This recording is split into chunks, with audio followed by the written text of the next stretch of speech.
Hello बच्चों, ये question आपका सिस्टम ऑफ पार्टिकल चैप्टर से है। देखिए क्वेश्चन में क्या कह रहा है। A child stand at the centre of a turning table with his two arms out stretched. The turning table is set rotating with an angular speed of 40 revolution per minute. देखो बच्चों, एक ये turning table है, ठीक है। इस turning table के centre पे एक बच्चा खड़ा हो रखा है, लेकिन इसने अपने हैंड को आउट स्ट्रेच्ड किया हुआ है, बाहर की तरफ फैला रखा है। ऐसा करने पे बच्चों ये जो टर्निंग टेबल है, इसका जो एंगुलर स्पीड है वो 40 रिवोल्यूशन पर मिनट दे रखा है। मतलब ये टर्निंग टेबल इतने एंगुलर स्पीड से रोटेट कर रही है, एक सेकंड में वो 40 रिवोल्यूशन कंप्लीट कर देती है। अब देखो यहां से सेंटर से एक एक्सिस पास कर रही है, इसे एक्सिस ऑफ रोटेशन बोला जाता है। मतलब ये जो टर्निंग टेबल है इस एक्सिस के अबाउट क्या कर रही है, रोटेट कर रही है। एक्चुअल में जब भी हम रोटेशन की स्टडी करते हैं तो हमें इस एक्सिस ऑफ रोटेशन की जरूरत पड़ती है, इसलिए ये बनाई जाती है, ठीक है। तो एक इमेजिनरी एक्सिस है, ठीक है, जिसकी हमें जरूरत पड़ती है। अब देखो बच्चों, यहां पे जब ये बच्चे ने अपना हाथ बाहर की तरफ फैला रखा है तो इस टर्निंग टेबल का जो एंगुलर स्पीड है वो कितना दे रखा है, वो दे रखा 40 रिवोल्यूशन पर मिनट। अब आगे हमसे पूछा है कि how much is the angular speed of the child if he fold his hand. देखो ये बच्चा क्या करता है, अपने हैंड को अंदर की तरफ फोल्ड कर देता है। यहां पे तो हैंड उसने बाहर की तरफ स्ट्रेच कर रखे थे। अब अगर वो बच्चा अचानक से अपने हैंड को अंदर की तरफ फोल्ड कर देता है तो ये जो टर्निंग टेबल है, इस टर्निंग टेबल का हमें एंगुलर स्पीड बताना है। मतलब इस बच्चे का एंगुलर स्पीड बताना है। जो इस टेबल का एंगुलर स्पीड होगा वही बच्चे का एंगुलर स्पीड होगा, ठीक है। तो हमें यहाँ पे का एंगुलर स्पीड बताना है, फाइनल एंगुलर स्पीड बताना है। इनिशियल एंगुलर स्पीड हमें गिवन है 40 रिवोल्यूशन पर मिनट। अब देखो बच्चों, इसे आगे कैसे करेंगे। अब देखिए यहां पे अगर हमें इस एंगुलर स्पीड को फाइंड करना है तो यहां पे जो कॉन्सेप्ट लगेगा वो कंजर्वेशन ऑफ एंगुलर मोमेंटम का कॉन्सेप्ट लगेगा।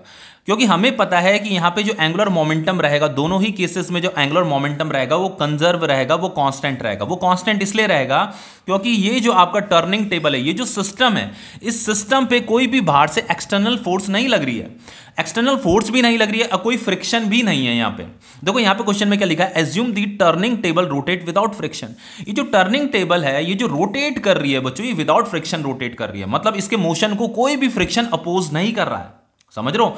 तो अगर किसी टर्निंग टेबल पे कोई फ्रिक्शन भी नहीं है और उस पर कोई बाहर से एक्सटर्नल फोर्स भी नहीं लग रही है तो देन क्या होता है बच्चों, अगर ये बच्चा अपने हैंड को फोल्ड कर रहा है या बाहर की तरफ स्ट्रेच कर रहा है, उसकी वजह से इसकी एंगुलर स्पीड तो चेंज होगी, लेकिन बच्चों जो एंगुलर मोमेंटम होता है उसमें कोई चेंजेस नहीं आते। एंगुलर मोमेंटम दोनों ही केसेस में क्या रहता है, कांस्टेंट रहता है, कंजर्व रहता है। तो हमें लिखना है यहां पे we know that angular momentum is constant. L क्या है, एंगुलर मोमेंटम का सिंबल है। Angular momentum is constant. तो बच्चों एंगुलर मोमेंटम का फॉर्मूला क्या होता है आपका, moment of inertia into angular speed. तो यहां पे का जो एंगुलर मोमेंटम होगा और यहां पे का जो एंगुलर मोमेंटम होगा वो क्या होगा, कांस्टेंट होगा, ठीक है। ये इनिशियल है, ये फाइनल है। तो एंगुलर मोमेंटम का जो फॉर्मूला है वो आई इंटू ओमेगा है। आई मतलब मोमेंट ऑफ इनर्शिया और ये एंगुलर स्पीड, और यहां पे का मोमेंट ऑफ इनर्शिया, ये एंगुलर स्पीड, ठीक है। अब देखो यहां पे, देखो बच्चों यहां पे एक लाइन बड़ी इंपॉर्टेंट लिखी हुई है, देखो कि if he fold his hand back and thereby reduces his moment of inertia to 2/5 times the initial value. वो ये कह रहा है बच्चों कि इस वाले केस में अगर मोमेंट ऑफ इनर्शिया I1 है, let suppose moment of inertia को I से डिनोट किया जाता है, तो अगर यहां पे अगर मोमेंट ऑफ इनर्शिया I1 है तो देन इस वाले केस में जो मोमेंट ऑफ इनर्शिया होगा वो कितना होगा, 2/5 टाइम्स द इनिशियल वैल्यू। तो यहां पे का जो मोमेंट ऑफ इनर्शिया होगा वो 2/5 टाइम्स ऑफ इनिशियल वैल्यू होगा। इनिशियल मोमेंट ऑफ इनर्शिया के 2/5 टाइम्स होगा यहां पे का मोमेंट ऑफ इनर्शिया, ठीक है। अब देखो यहां पे I1 की वैल्यू हम I1 लेंगे, ये इनिशियल एंगुलर स्पीड है वो which is 40 revolution per minute. I2 की जो वैल्यू होगी 2/5 I1,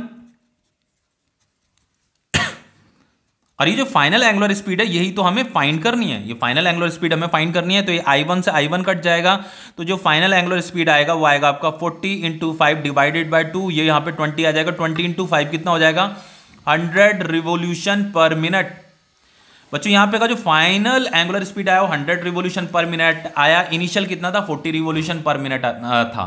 लेकिन बच्चों यहाँ पे ये एंगुलर स्पीड चेंज क्यों हुई। देखो बच्चों यहाँ पे इस बच्चे ने क्या किया है, अपना हैंड जो है अंदर की तरफ फोल्ड कर दिया था, मतलब अपनी बॉडी को उसने सिकोड़ा है। तो ऐसा करने पे उसकी कुछ इंटरनल एनर्जी क्या हुई होगी, स्पेंड हुई होगी, खर्च हुई होगी।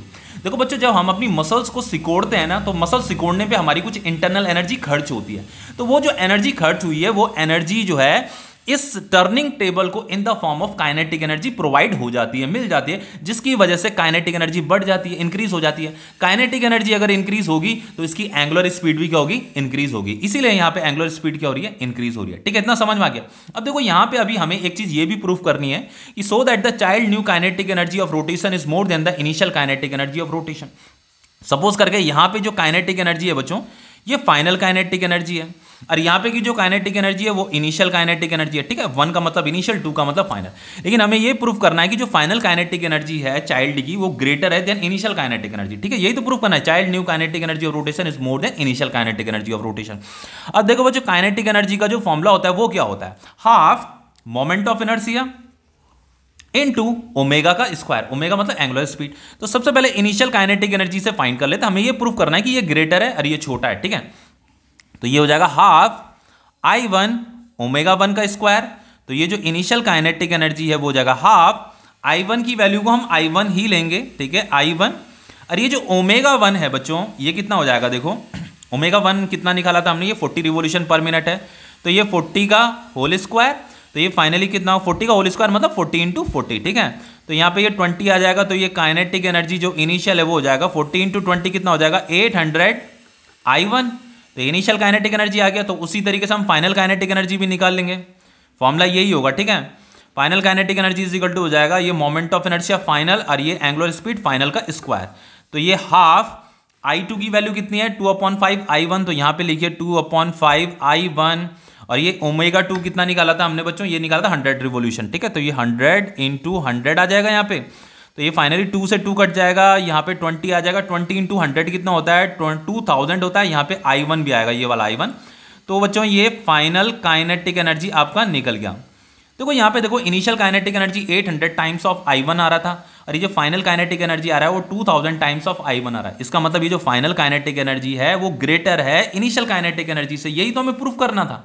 अभी एक और चीज भी यहाँ पे प्रूफ करनी है कि how do you account for this increase in kinetic energy. ये जो काइनेटिक एनर्जी यहाँ पे इंक्रीज हुई है उसमें हमें रिलेशन भी बताना है, उसे अकाउंट करना है, रिलेशन भी बताना है।